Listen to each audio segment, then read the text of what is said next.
Hi everybody, welcome back to Level Uploading, Fight Feelings, Face Facts with the one, the only, yours truly, Shay. I know I'm extra, whatever. Guys, popping in real quick. Okay, so health is wealth. I am currently on this journey of reclaiming my health. I've already shared some stories with you guys about my history of blood clots and pulmonary embolisms. And I'm just reclaiming my life. I had become very complacent in just getting by. And a guy had to really wake me up and be like, this is not the life that I have set out for you, sis. I don't know what you got going on. I don't know what's going on with you, but you need to shake it off. I mean, he didn't really say that. Obviously, he knows what's going on with me. He knows everything.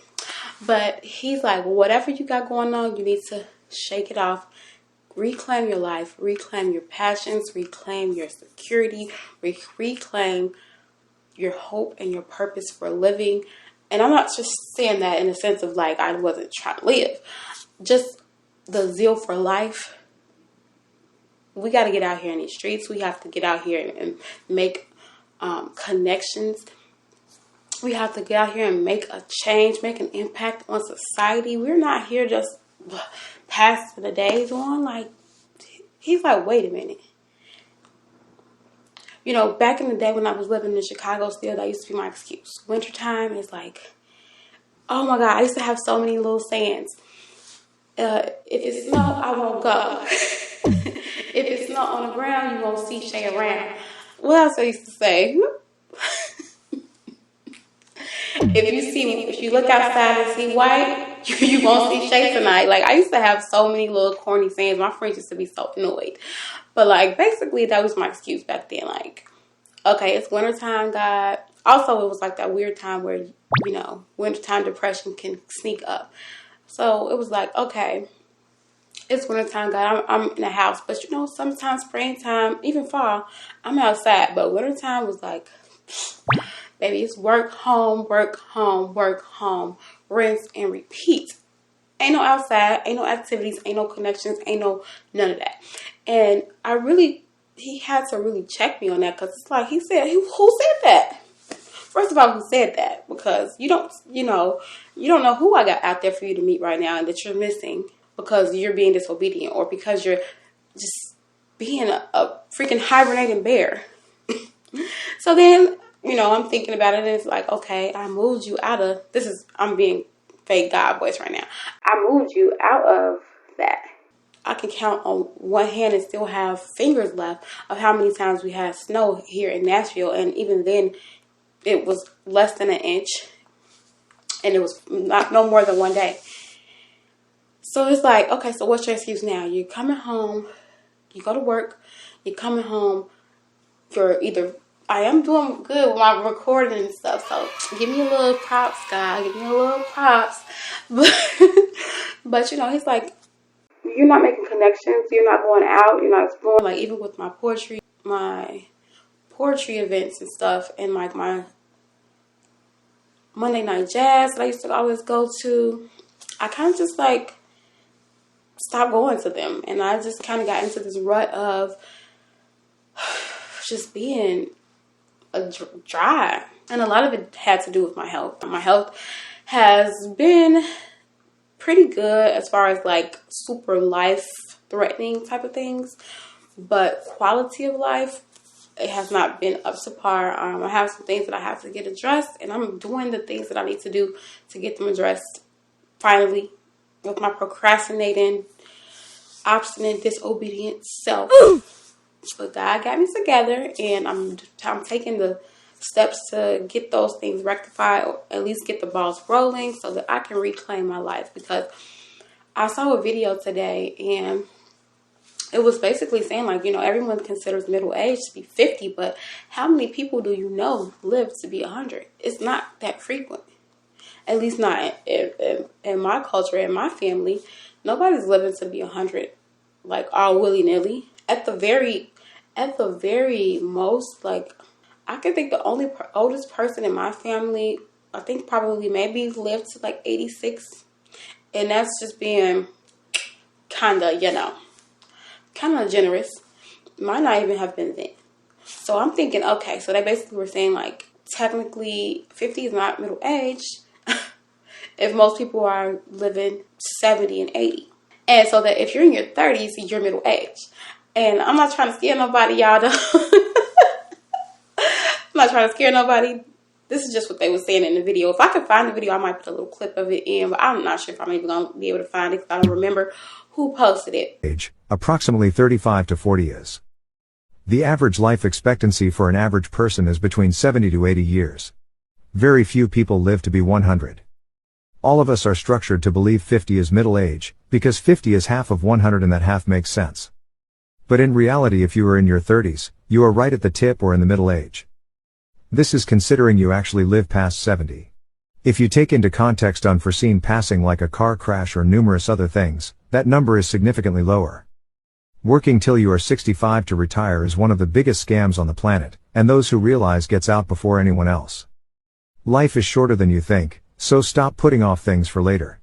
Going on that trip later, asking that person out later, moving to a new country later. Welcome to reality. But they basically like, you're 30 something, you're middle age. And I'm like, technically, I'm pretty much middle age because who's to say? We don't know what could happen. We don't know. I've cheated death at least 3 times medically, not even counting the other situations and things that have happened to me. We don't know, car accidents, freak accidents, work accidents, anything can happen. And it's just like we always think we have more time. And I think that is such a fallacy. We cannot think that we have more time. Or I can do it tomorrow. Or I can do it later. Or I'll make those connections one day. Or I'm not going to go to that event that, I've been talking about all week.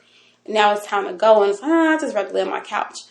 Like, there was a reason why you probably really were interested in that. Or maybe something was aligned that was going to happen there.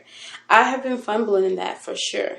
And I'm trying to get myself together so I can get back on track. My energy levels, my iron levels, my everything.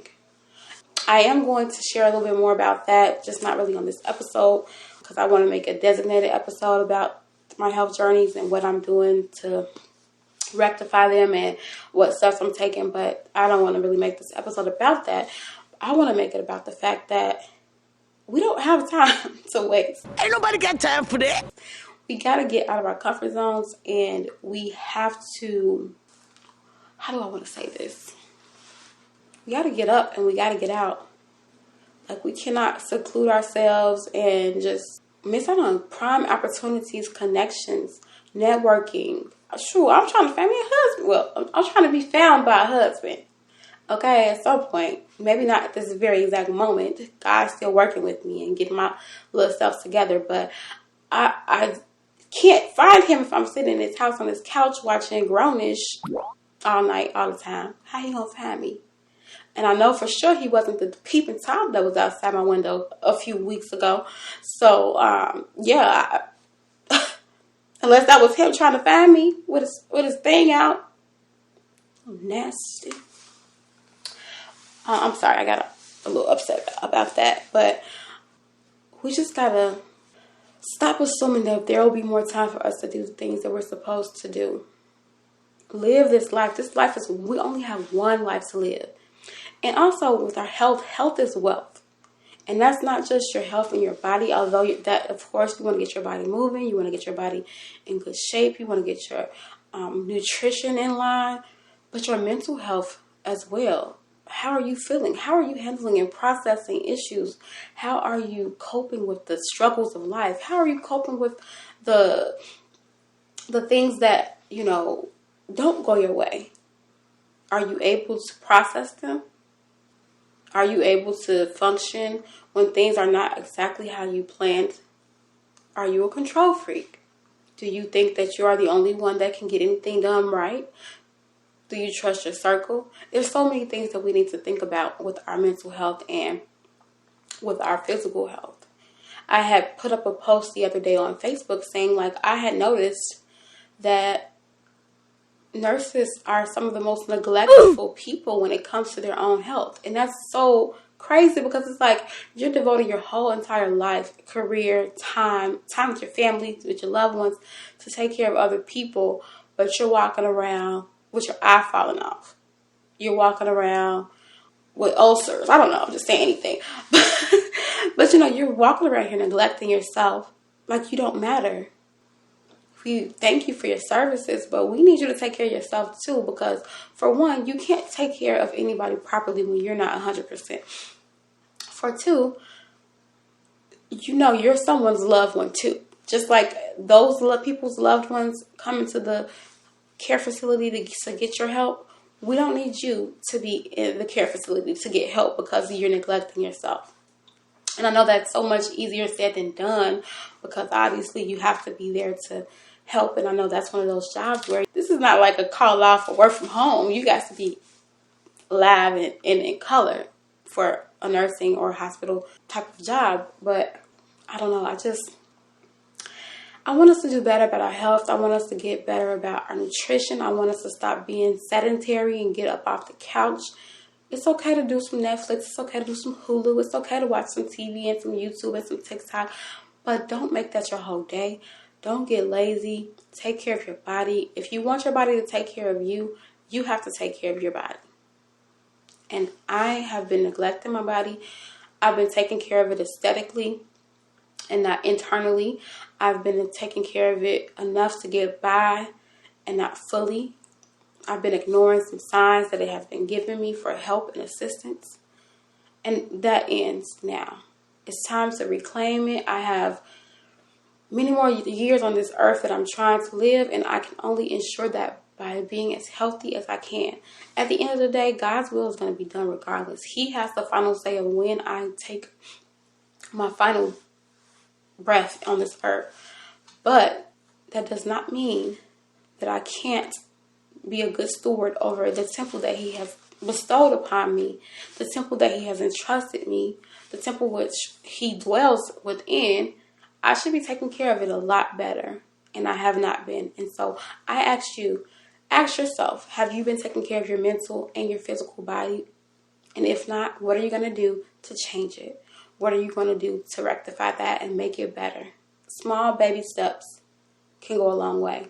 I hope you guys think about that and get busy because we need you here. And like I said, if you want your body to take care of you, take care of your body. Mind, body, and soul. You guys have a good one. I will talk to you in my next episode. I love you. Bye.